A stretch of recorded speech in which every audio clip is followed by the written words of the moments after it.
Israel itself is not a member of the IAEA and refuses to sign the non-proliferation treaty. For 40 years, the US has shielded Israel's nuclear weapons from international scrutiny.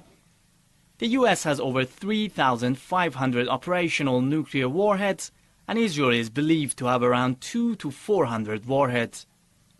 The saga is made up of many contradictory pieces that put together they can only ultimately present a bigger puzzle that can never be solved.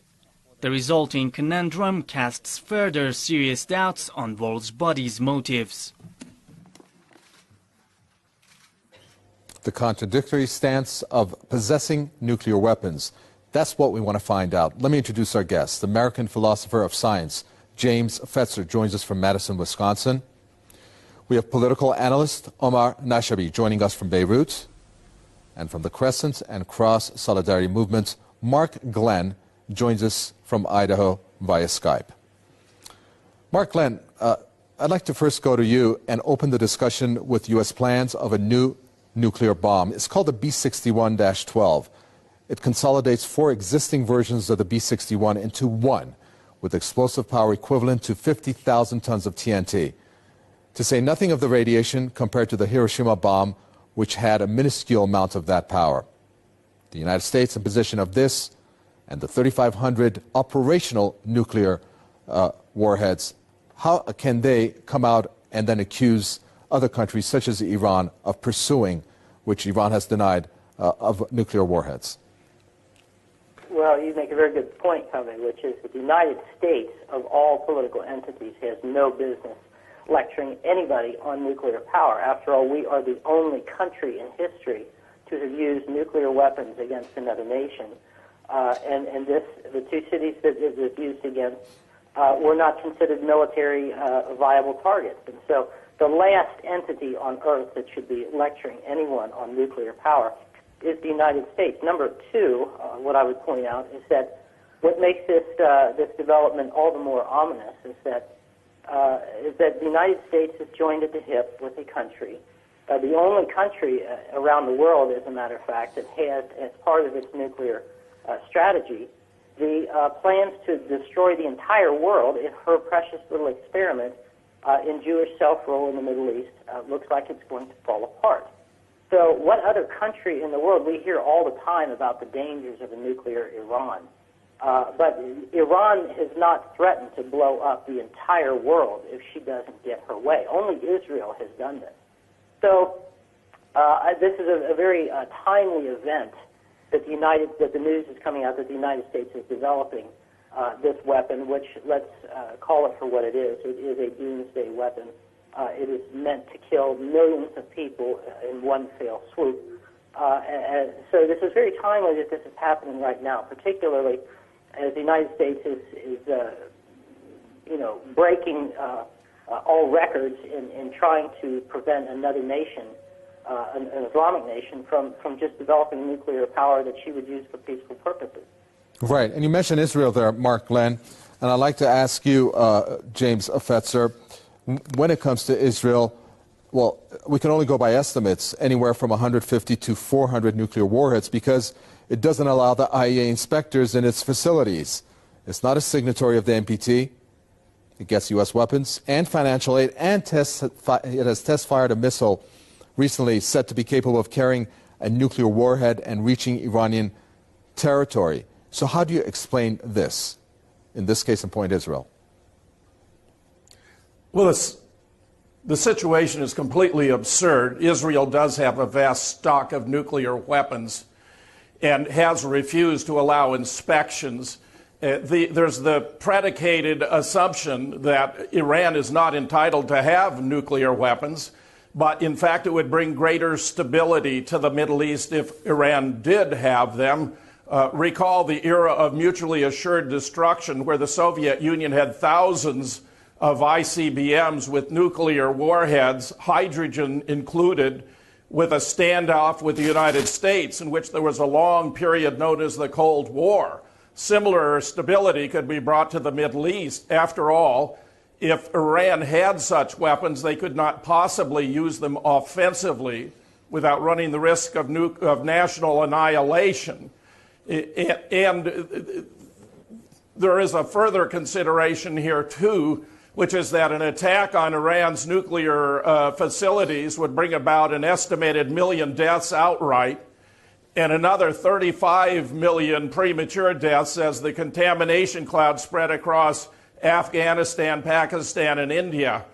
I believe a principal reason for focusing on Iran is to distract attention from the fact that we have discovered objective scientific evidence of the use of a new type of weapon in Iraq and even Lebanon, a new kind of neutron bomb, where Christopher Busby has been studying the effects of these weapons on the genetic malformations of children, offspring born in Iraq. Approximately 25% of Iraqi impregnations end in stillbirth, and 3/4 of those born live have serious genetic defects. This has in the past been attributed to depleted uranium, but what Busby discovered in his research is that it was an effect of enriched uranium, and his report, which is quite startling and indicates that the United States is using new bombs and committing war crimes in the Middle East, can now be found online in an article entitled New Bombs and War Crimes in Fallujah on Veterans Today.